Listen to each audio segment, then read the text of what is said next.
talk a lot about leadership, and we have to, but I suppose the real question is, what is leadership? And we have a tendency to say, if you don't have this title, then you're not a leader. And I think a healthy church has a good, healthy definition. I love Henry Blackaby's definition that godly leadership is moving people onto God's agenda. And so when you think about it in that light, that helps us to see leaders in a totally different role. As a parent, I've got 6 kids, and so my goal as a parent is to move my kids onto God's agenda. And so, maybe I don't have a title, maybe I don't have, some big leadership role in the church, but the fact is, I am a leader. And so a healthy Christian, a healthy church, we're going to understand this role of leadership and how we fit into it. Of course, then we are empowering leaders. And so I think it adds a whole new dimension to it. But I think understanding the concept of leadership is really important.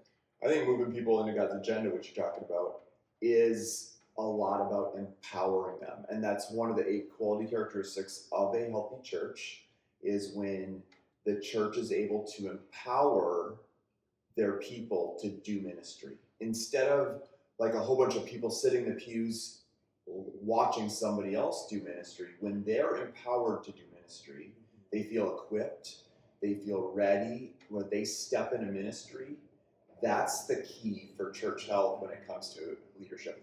And the difference, I think there's a lot of churches out there that are like, yeah, I'm the empowered leader, I can do ministry. And that's actually the opposite of this empowering. We're empowering the people to stand up, you get them equipped, where they're able to do ministry. And I think there's something very different than the pew-sitting church versus the activated church.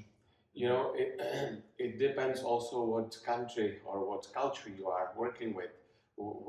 From the country I come from, there is always this sort of resentment against leadership, and you have to build your leadership naturally by being with people and relating to them and not being pushy and so forth. Whereas here, what I have seen in the United States is that people don't mind, they are more tolerant, don't mind pastor or leader coming and requesting to be empowered so he can serve and he can do stuff and he can bring people and lead them to some results and make church healthy. And they cheer him up and they expect that, and it's kind of convenient. So we have to understand that empowering is not always the most comfortable for the people. It means that they need to take their faith seriously, because everybody then is not just a follower of Christ, a spectator, but is a minister and is involved in ministry. I couldn't help, John, think as you were talking about kind of the evolution of a leader, and that is, like, we might have someone in the pew, someone maybe they don't have a role or a title, but our goal is to help them see the importance of their influence in the world, in their sphere of relationships, in their small group, or whatever it is. So we want them to see that they are leaders. I was thinking, John, a moment ago, whenever you were talking about leadership, this sort of an evolution of a leader, and as we are wanting to equip or empower leaders, the average person in the pew, we really want to help them see that they really are influencers, that they have a role to influence, to lead other people on God's agenda. But not only that, but as they're evolving and they're growing, is to realize they're not only influencers, but they are empowering other influencers. And so, like, if it's the mom with her kids, she's empowering her kids. So maybe at first we're helping her see, oh, well, I'm a leader. Well, but then we're saying, but you're also an empowering leader. So you're helping your kids become leaders. And so it's kind of a process. It's a growth process as they gain health in their own You life. are touching an issue of servanthood.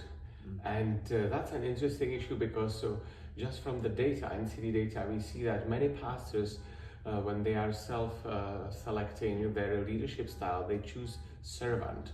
But then that doesn't necessarily mean that they are part of a healthy church and growing church. And so as we were analyzing it on a deeper level, we realized that maybe this being servant is sort of this gesture of babysitting, being available to people, to be subservient. But that's not what servant is it? Mm-hmm. Yeah, if you're empowering people, you're serving them. So it really is this concept that this is not about me. It's about me helping you become, whoever God's made you to be, and not only find yourself, but to be effective and fruit bearing. So servant means that there is a humility and there is a humble spirit, but there is this sense of direction, that God is giving us direction, and I am here to serve, to point to the direction and to preach the word regardless of whether people like it or not. Mm-hmm. And I can't really just play favoritism and seek acceptance and please people to do whatever they need. Mm-hmm. But on the contrary, to show them, hey, here is how the scripture is setting how Christ's body should function, mm-hmm. So let's follow the scripture. And that also means confrontation, and healthy, of course, loving confrontation, and also setting a direction. So really, Peter, you're talking about what is leadership? I mean, we say moving people onto God's agenda, influencing other people, but it's really helping us to understand leadership is not just being in charge, but you have this servant model that Jesus gave. So maybe helping us unpack the what is a true leader. A biblical leader, a healthy, spiritually healthy leader, is part of what this is about as well, if you're going to be a healthy church. And how does it play out practically? For example, one thing I've noticed between those who claim that they are servants, but they don't have enough training in the church, well, then the church is not really healthy, because the church needs equipping. Yep. And if there is no equipping, then the model of trying to help everybody and do everything and being busy in ministry doesn't bring the desired results. As you guys are talking, I keep thinking about Ephesians 4, and yes. the ministry model there is these leaders of the church. They're not there to do ministry, they're there to equip others. And that's what Paul calls those leaders to do. They're there to equip and build the church. And so as we're equipping other people, there is that natural servanthood where we're coming underneath them, helping, encouraging them up into their calling, and they're using their giftings and their spiritual gifts. And I think there's such beauty that the church misses when the church's staff's doing all the ministry and the people are like observing and pew sitters. And I think clapping and cheering. Yeah, like that needs to be shifted around. So in my church, we actually talk about this a lot, where we say our staff are the administrators and the members are the ministers. Mm-hmm. You're a minister.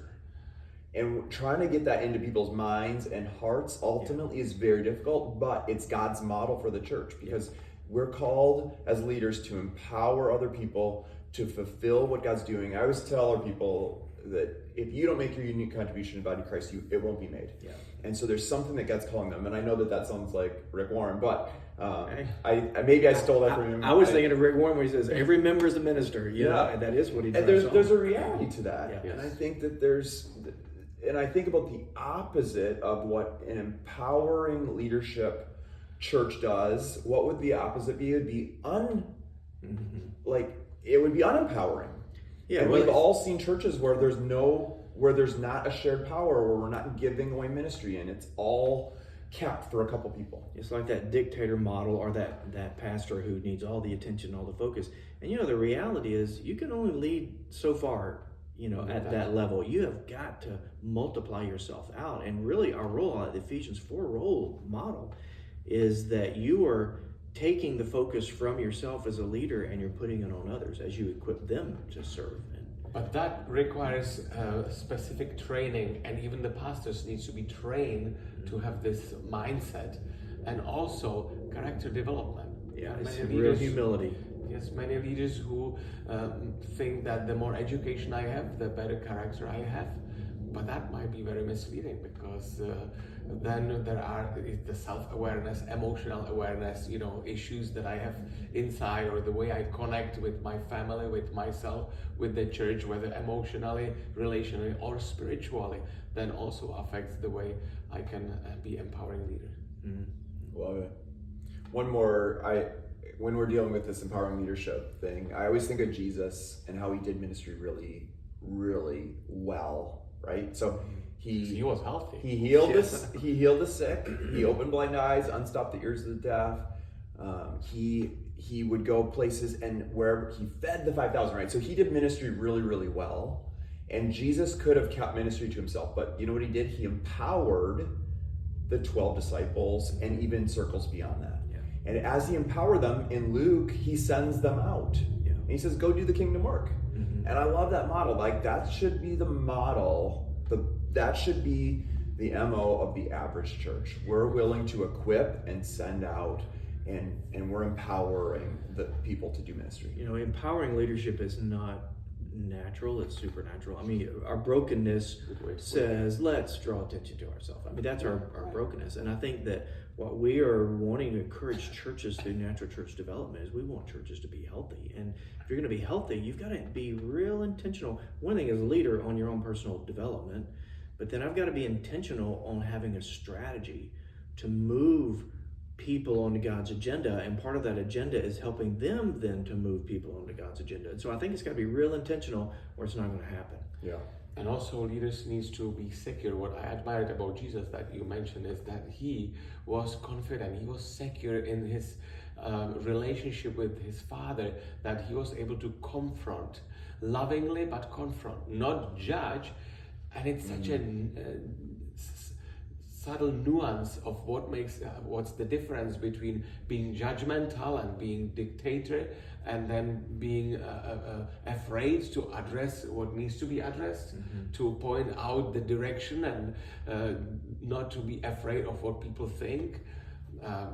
I pray that we have more healthy leaders, because it takes such a level of health, whether spiritual, emotional, relational, and even theological, to be able then to lead people in a good direction. So if churches are going to be healthy in this area of empowering leadership, there's got to be an awareness of what a leader is, and awareness of who I am.